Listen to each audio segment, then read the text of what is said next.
Hello everyone, my name is Nidhi Sharma and today I'll be giving you an overview on web designing. So before jumping in, I would like to tell you few things about me. I'm basically from Chandigarh and currently pursuing BTech from RBU at Mohali, and I'm quite passionate about computers and I like to write blogs about motivational and technical stuff. Now, for any queries, you can write in the comment section or in question answer section. And if you like this video, then do rate, review and share this video. And you can also follow me on Unacademy app. Now, target audience, well, a CSE student who wants to learn web development and web designing can watch this course, and anyone who is interested in web designing and web development can also start watching this course. So objectives of this video would be introduction to web designing. I'll be giving you a brief introduction about web designing and the components of web.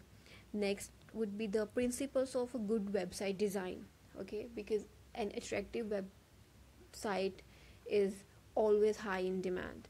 So yeah, next is technologies to create a website. I'll be telling you about technologies as well, and will be telling you about how to write web pages and etc. Now let's begin with this. So first is the introduction to web designing. Now web designing is basically to design web, right? So we design web using web pages. Now for web designing, the very basic thing you need is internet, right?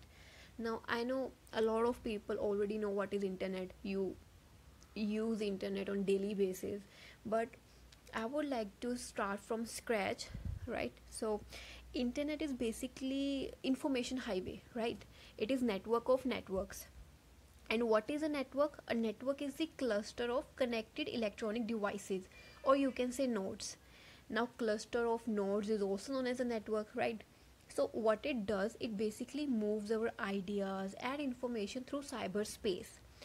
Okay, now you must be thinking that what exactly is cyberspace,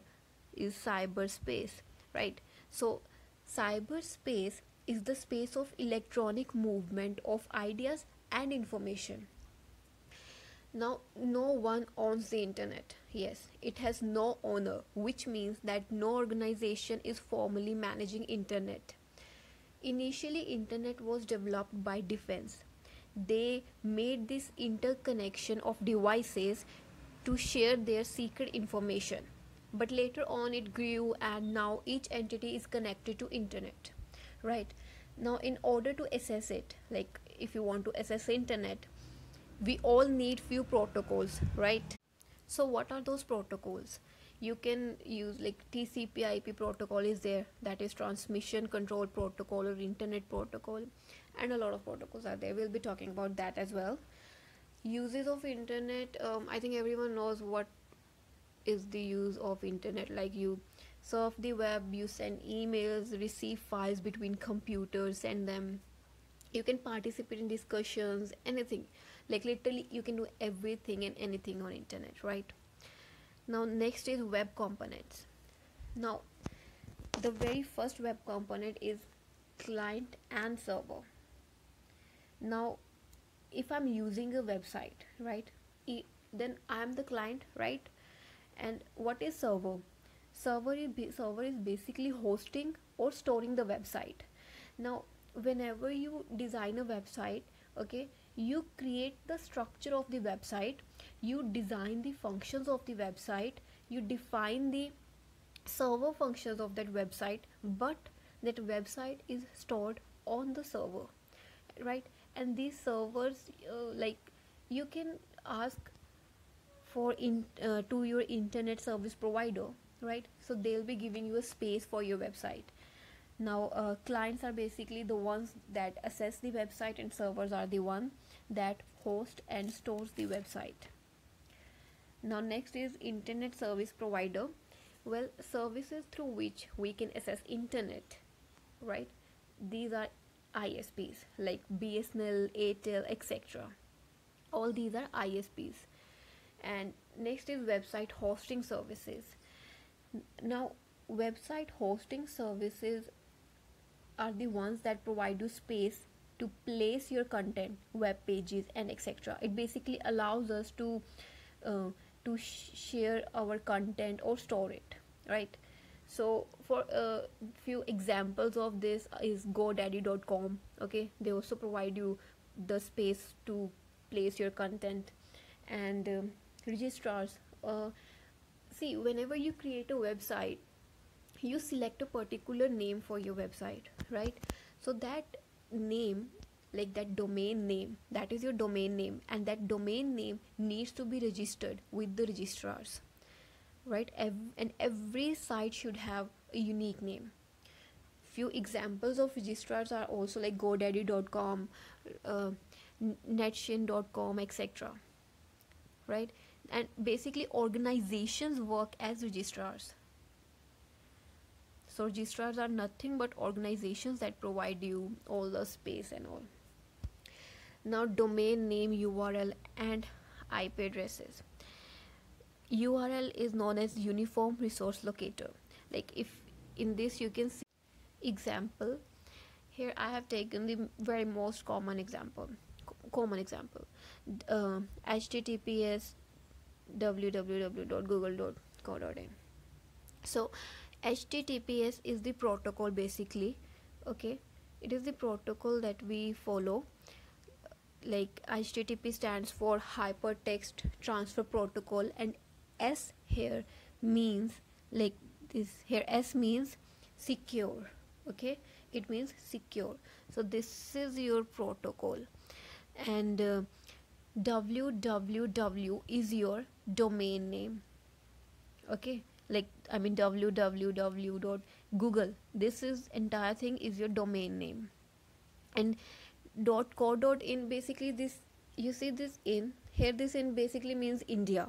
If you want to access it in UK, then it will be just replaced by .uk, and this entire URL is known as URL, right? So next we will I'll be telling you about the principles of a good website design. So the very first is visitor centric. Now what does this mean? Well, this simply means that whenever you are designing a website or a web page, then you have to consider the user's point of view, user's view, because it may be possible that few users might access it on their tablet, cell phone, browser, anywhere, and it should have a clear purpose. If you create a complex website or a complicated one, then very few would be interested to check your website out and visit it. And it should be responsive, right? It should display quickly, especially on homepage. Don't put heavy contents, right? I'll be telling you about all these things, like how to make your website lighter in weight, because when you put heavy contents, then it takes too long to load, and these days people are quite impatient. Next is browser compatibility. Now we need to make sure that our website is browser compatible. Okay, right? Like it shouldn't be like it shouldn't be like this, that your website works only on Firefox or on Internet Explorer or only on Chrome. No, it should not be like this. If you're creating a website, then it should be browser compatible, whether the user is using Chrome, Firefox, or any other. It should be secure as well, especially for e-commerce sites. Now security is the highest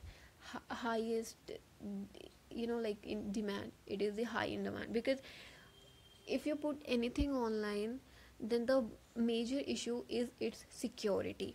So we need to make sure that the websites are secure enough.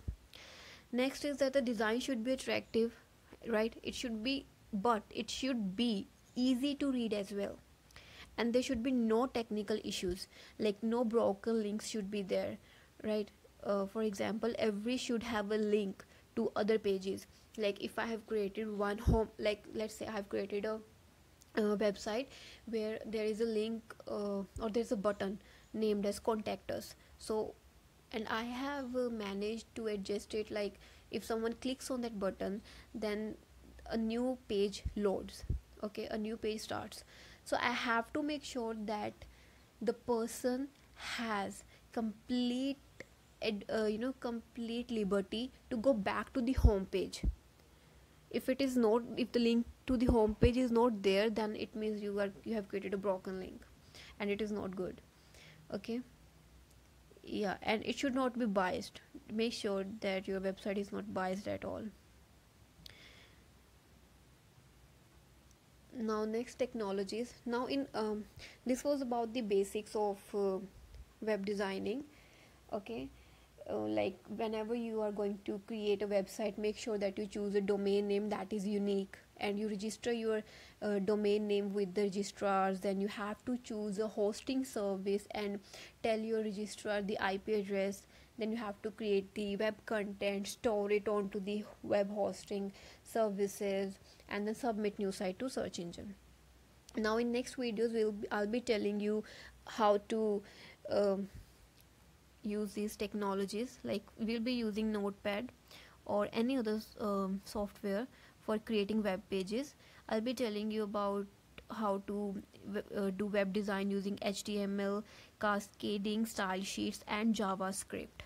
Okay, and uh, just for brief information, like JavaScript is your client side tool, and PHP is your server side language. Okay, and HTML is your markup language, and markup languages are used to display anything on web pages, to develop web pages basically. And CSS, that is cascading style sheets, these are used to give good design to the websites. Okay, and scripting languages are used to write down the business logics on web pages.